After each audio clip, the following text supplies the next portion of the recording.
हर हर महादेव दोस्तों।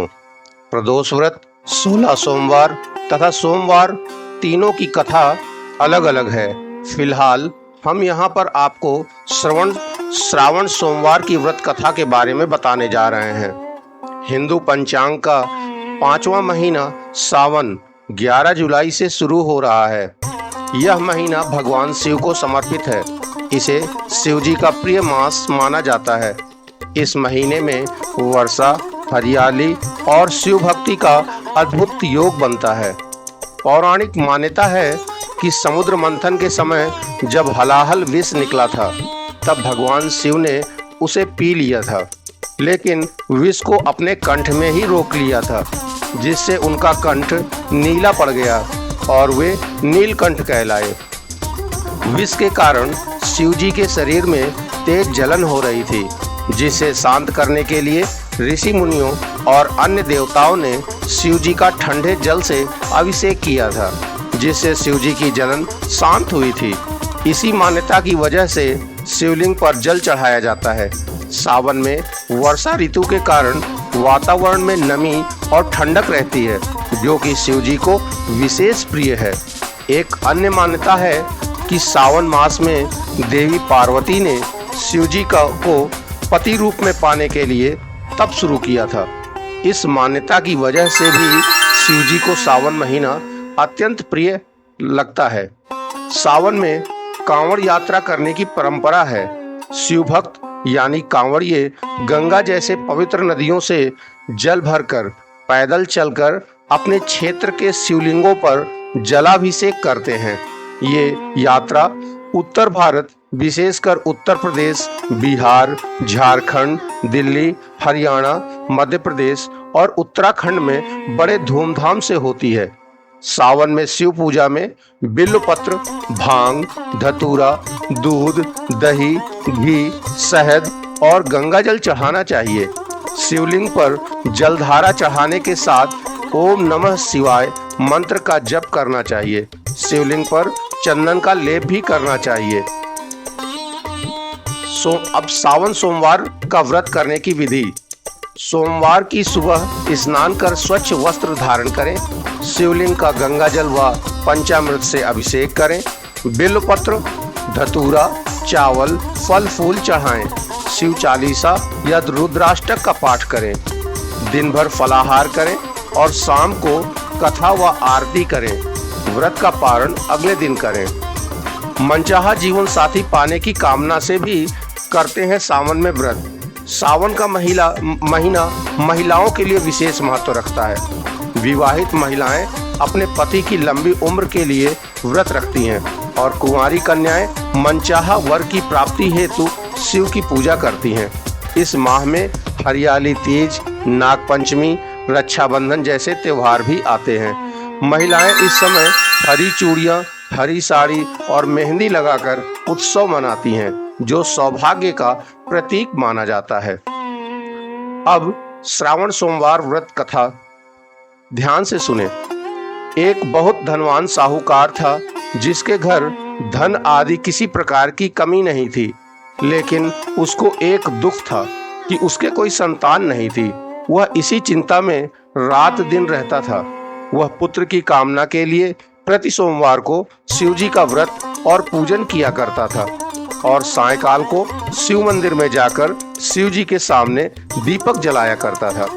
उसके इस भक्ति भाव को देखकर एक समय श्री पार्वती जी ने शिव जी महाराज से कहा, महाराज, यह साहूकार आपका अनन्य भक्त है और सदैव आपका व्रत और पूजन बड़ी श्रद्धा से करता है। इसकी मनोकामना आपको अवश्य पूर्ण करनी चाहिए। शिव जी ने कहा, हे पार्वती, यह संसार कर्म क्षेत्र है। जैसे किसान खेत में जैसा बीज बोता है, वैसा ही फल काटता है। उसी तरह इस संसार में प्राणी जैसा कर्म करते हैं, वैसा ही फल भोगते हैं। पार्वती जी ने अत्यंत आग्रह से कहा, महाराज, जब यह आपका अनन्य भक्त है और इसको अगर किसी प्रकार का दुख है, तो उसको आपको अवश्य दूर करना चाहिए, क्योंकि आप सदैव अपने भक्तों पर दयालु होते हैं और उनके दुखों को दूर करते हैं। यदि आप ऐसा नहीं करेंगे तो मनुष्य आपकी सेवा तथा व्रत क्यों करेंगे। पार्वती जी का ऐसा आग्रह देख शिव जी महाराज कहने लगे, हे पार्वती, इसके कोई पुत्र नहीं है, इसलिए यह दुखी रहता है। इसके भाग्य में पुत्र न होने पर भी मैं इसको पुत्र की प्राप्ति का वर देता हूँ, लेकिन यह पुत्र केवल 12 वर्ष तक जीवित रहेगा। इसके पश्चात वह मृत्यु को प्राप्त हो जाएगा। इससे अधिक मैं और कुछ इसके लिए नहीं कर सकता। यह सब बातें साहूकार सुन रहा था। इससे उसको न कुछ प्रसन्नता हुई और न ही कुछ दुख हुआ। वह पहले जैसा ही शिवजी महाराज का व्रत और पूजन करता रहा। कुछ समय व्यतीत हो जाने पर साहूकार की स्त्री गर्भवती हुई और 10वें महीने उसके गर्भ से अति सुंदर पुत्र की प्राप्ति हुई। साहूकार के घर में बहुत खुशी मनाई गई, लेकिन साहूकार ने उसकी केवल 12 वर्ष की आयु जान कोई अधिक प्रसन्नता प्रकट नहीं की और ना ही किसी को भेद ही बताया। जब वह बालक 11 वर्ष का हो गया तो उस बालक की माता ने उसके पिता से विवाह आदि के लिए कहा, तो वह साहूकार कहने लगा कि अभी मैं इसका विवाह नहीं करूंगा, अपने पुत्र को काशी जी पढ़ने के लिए भेजूंगा। फिर साहूकार ने बालक के मामा को बुलाकर उसको बहुत सा धन देकर कहा, तुम इस बालक को काशी जी पढ़ने के लिए ले जाओ और रास्ते में जिस स्थान पर भी जाओ यज्ञ करते और ब्राह्मणों को भोजन कराते और दक्षिणा देते हुए जाना। वह दोनों मामा भांजे यज्ञ करते और ब्राह्मणों को भोजन कराते और दक्षिणा देते जा रहे थे।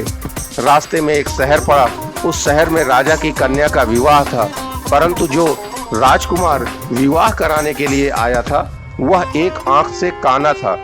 उसके पिता को इस बात की बड़ी चिंता थी कि कहीं वर को देख कन्या के माता पिता विवाह में किसी प्रकार की अड़चन पैदा न कर दें। इस कारण जब उसने अति सुंदर सेठ के लड़के को देखा तो उसने मन में विचार किया कि क्यों न द्वारचार के समय इस लड़के से वर का काम चलाया जाए। ऐसा विचार कर वर के पिता ने उस लड़के और उसके मामा से बात की तो वे राजी हो गए। फिर उस लड़के को वर के कपड़े पहनाकर घोड़ी पर चढ़ाकर दरवाजे पर ले गए और सभी कार्य प्रसन्नता से पूर्ण हो गए। फिर वर के पिता ने सोचा कि यदि विवाह कार्य भी इसी लड़के से करा लिया जाए तो क्या बुराई है। ऐसा विचार कर लड़के और उसके मामा से कहा, यदि आप फेरों का और कन्यादान के काम को भी करा दें तो आपकी बड़ी कृपा होगी। मैं इसके बदले में आपको बहुत कुछ धन दूंगा। तो उन्होंने स्वीकार कर लिया। विवाह कार्य भी बहुत अच्छी तरह से संपन्न हो गया। परंतु जिस समय लड़का जाने लगा तो उसने राजकुमारी की चुनरी में के पल्ले पर लिख दिया, तेरा विवाह तो मेरे साथ हुआ है, परंतु जिस राजकुमार के साथ तुमको भेजेंगे वह एक आंख से काना है। मैं काशी जी पढ़ने जा रहा हूँ। लड़के के जाने के पश्चात राजकुमारी ने जब अभी अपनी चुनरी पर ऐसा लिखा हुआ पाया तो उसने काने राजकुमार के साथ जाने से मना कर दिया और कहा कि यह मेरा पति नहीं है, मेरा विवाह इसके साथ नहीं हुआ है। जिसके साथ मेरा विवाह हुआ है वह तो काशी जी पढ़ने गया है। राजकुमारी के माता पिता ने अपनी कन्या को विदा नहीं किया और बारात वापस चली गई। उधर सेठ का लड़का और उसका मामा काशी जी पहुंच गए। वहां जाकर उन्होंने यज्ञ करना और लड़के ने पढ़ना शुरू कर दिया। जब लड़के की आयु 12 साल की हो गई उस दिन उन्होंने यज्ञ रखा था। लड़के ने अपने मामा से कहा, मामा जी आज मेरी तबीयत कुछ ठीक नहीं है। मामा ने कहा, अंदर जाकर सो जाओ। लड़का अंदर जाकर सो गया और थोड़ी देर में उसके प्राण निकल गए। जब उसके मामा ने आकर देखा तो वह मृत पड़ा है तो उसको बड़ा दुख हुआ और उसने सोचा कि अगर मैं अभी रोना पीटना मचा दूंगा तो यज्ञ का कार्य अधूरा रह जाएगा। अतः उसने जल्दी से यज्ञ का कार्य समाप्त कर ब्राह्मणों के जाने के बाद रोना पीटना आरंभ कर दिया। संयोगवश उसी समय शिव पार्वती जी उधर से जा रहे थे। जब उन्होंने जोर जोर से रोने की आवाज सुनी तो पार्वती जी कहने लगी कि हे भगवान, कोई दुखिया रो रहा है, इसके कष्ट को दूर कीजिए। जब शिव पार्वती ने पास जाकर देखा तो वहाँ एक लड़का मृत पड़ा था। पार्वती जी कहने लगी, भगवान यह तो उसी सेठ का लड़का है जो आपके वरदान से हुआ था। शिव जी कहने लगे, हे पार्वती इसकी आयु इतनी ही थी सो यह भोग चुका। तब पार्वती जी ने कहा, हे भगवान इस बालक को और आयु दो, नहीं तो इसके माता पिता तड़प तड़प कर मर जाएंगे। पार्वती जी के बार बार आग्रह करने पर शिव जी ने उसको जीवन वरदान दिया और शिव जी भगवान की कृपा से लड़का जीवित हो गया और शिव पार्वती कैलाश चले गए। शिक्षा पूर्ण होने पर वह लड़का और मामा उसी प्रकार यज्ञ करते तथा ब्राह्मणों को भोजन कराते तथा जब दक्षिणा देते अपने घर की ओर चल पड़े। रास्ते में उसी शहर में आए जहां उसका विवाह हुआ था। वहां पर आकर उन्होंने यज्ञ आरंभ कर दिया तो उस लड़के के ससुर ने उसको पहचान लिया और अपने महल में ले जाकर उसकी बड़ी खातिर की। साथ ही बहुत दास दासियों सहित आदर पूर्वक लड़की और जमाई को विदा किया। जब वे अपने शहर के निकट आए तो मामा ने कहा, मैं पहले घर जाकर खबर कर आता हूँ।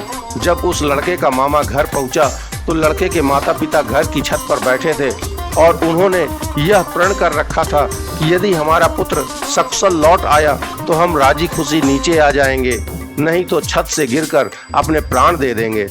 इतने में उस लड़के के मामा ने आकर यह समाचार दिया कि आपका पुत्र आ गया है, तो उनको विश्वास नहीं हुआ। उसके मामा ने शपथ पूर्वक कहा कि आपका पुत्र अपनी पत्नी के साथ बहुत सारा धन लेकर आया है। तो सेठ ने आनंद के साथ उसका स्वागत किया और सब बड़ी प्रसन्नता के साथ रहने लगे।